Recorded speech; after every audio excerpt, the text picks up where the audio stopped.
Hi guys, welcome back to my channel. I'm Becky with Becky Selman's Art Studio. How's everybody doing? Okay, I've got a important video to pass on to y'all, and I think it needs to be said because there's a lot of controversy out there with Floetrol. I don't know what the company's doing, but it's come to my attention, and now it's coming to other companies' attentions. Although I have talked to certain companies, other companies, and told them my concerns who carry Floetrol. I had a bulk order come in last month of liter bottles, okay, and it came in. This is one of the liter bottles. It came in with that lot number on it, okay. I always write down my lot numbers, okay, because this number right here is very important to the manufacturer, okay. It tells them when it was made, where it was made, what ingredients were put into this, okay, and how many bottles were made with this number, okay. This is the manufacturer number, that bottle lot number that I got, okay. One of my bottles was empty because, well, you know, shipping, companies aren't the greatest and caring about your parcels or your packages being shipped. So you can expect some damage. So anyway, notice that when I opened my order, my large order of Floetrol, that one of my bottles were empty. The lid had jiggled off and it had spilt all into the container with the other bottles. Second thing I noticed, there was a wretched, rancid smell coming from the order. And if you've used Australian Floetrol, you know that Australian Floetrol is creamy. It sounds like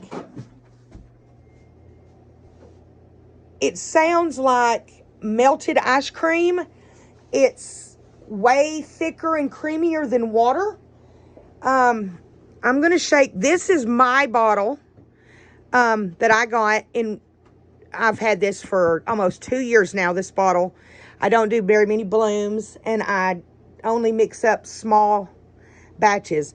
But I got this bottle, and it had a puncture in the hole, in the side of it. This bottle has never done me wrong. It's almost 2 years old. Even with this open hole, I leave it like this. This is the actual hole I pour it out of. I just put my hand over it and shake it. It's never ruined. Works perfect. So anyway, do you hear the creaminess? Okay, that's creamy. When I picked up this lot number, I gave it a shake. Can you hear the difference? This is water, okay? Not only does that give me the suspicion that the water shake sound gives me the suspicion that this is bad. Not to mention, well, the sound gives me the idea that it's bad. It's too thin for what we pourers and bloomers and swipers use it for. The smell is rancid. I would never use this.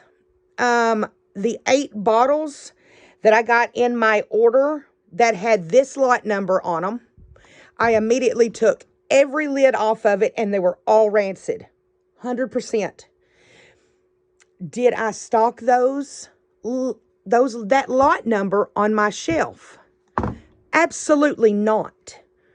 There's no reason to stock something that you know there's a possibility that it could be wrong or bad or not up to the standard that you would sell it for.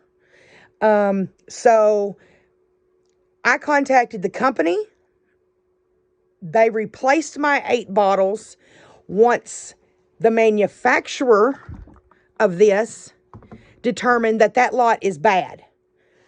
So I got, and with that, I did ask for them to send me 8 more bottles of a different lot number. And that will give you the indication right there.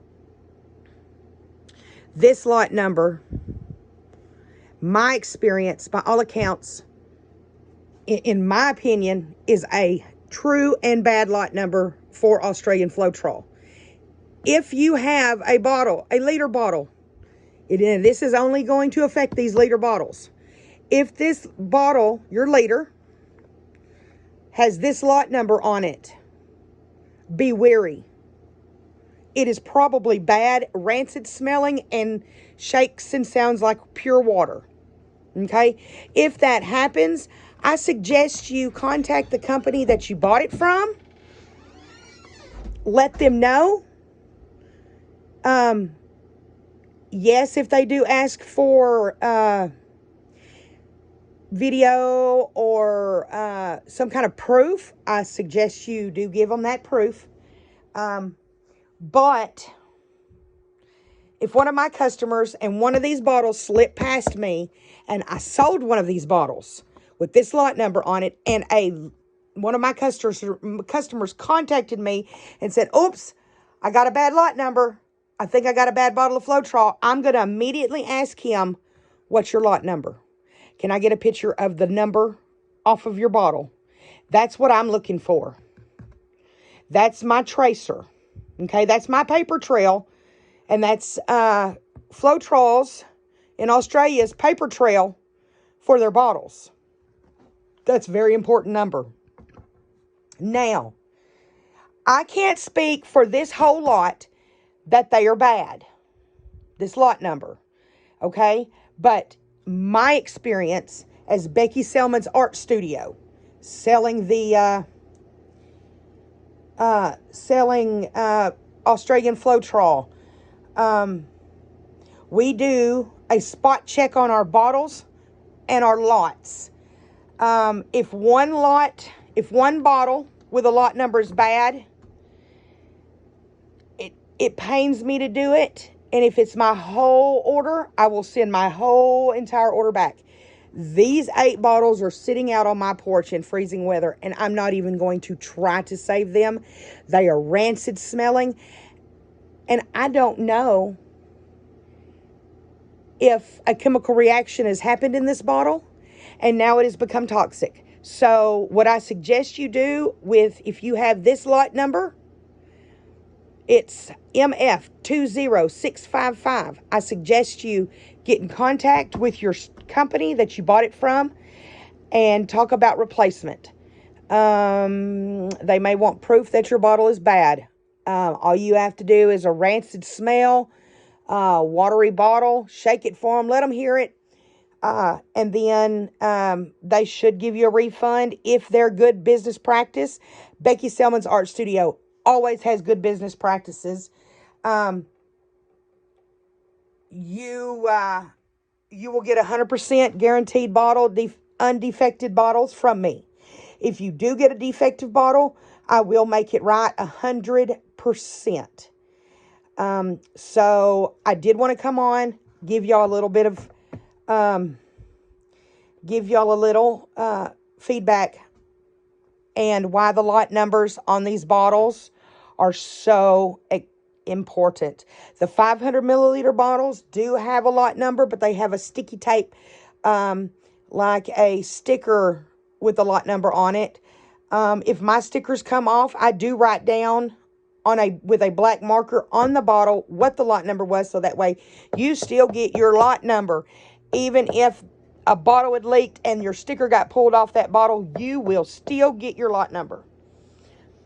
Anyway, I know this was a long video to talk about Australian Floetrol, but this is a very important issue that needs to be addressed right now. I'm seeing a lot more bad bottles with this lot number on it, and I've yet to see anyone say that they've had a good bottle with that lot.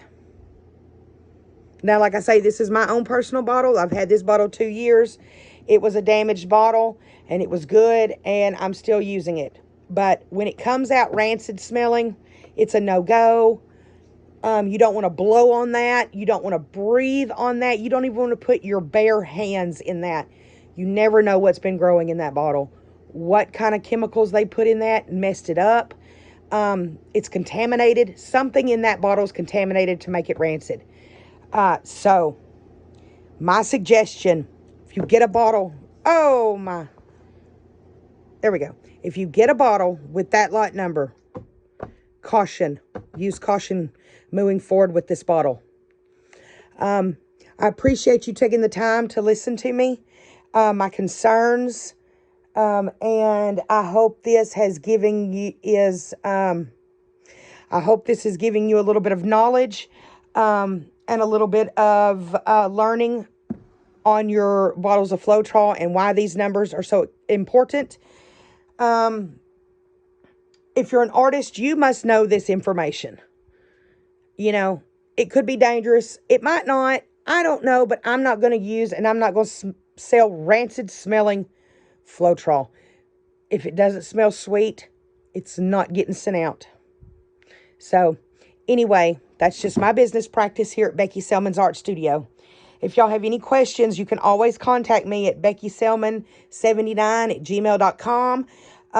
You could you could do a ask a question on the website. You could contact me at my cell phone number. It's 903-285-1928. All you have to do is call, leave a message. I will call you back.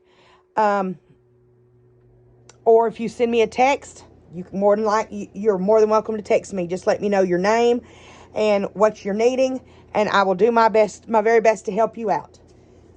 So, with that being said, I think I've wrapped up all of my concerns and information that I have on the Floetrol right now. Companies are getting big shipments in of liters of Floetrol right now, and this lot number is slipping in. So, if you happen to get one of these bottles with that lot number on it, please be wary of it. Open it, smell it. If it stinks in any way, shape, or form, put the lid back on it. Call your company. Email the company. Let them know. Let them know that you won't use it. You don't know what's wrong with it. So, anyway, I hope this is educational. I hope this gives you some knowledge and some power to go forth in a safer way to do this art. And I hope everybody has a nice Saturday and stay warm out there. It's super cold. Anyway, I hope you enjoy the journey. Peace.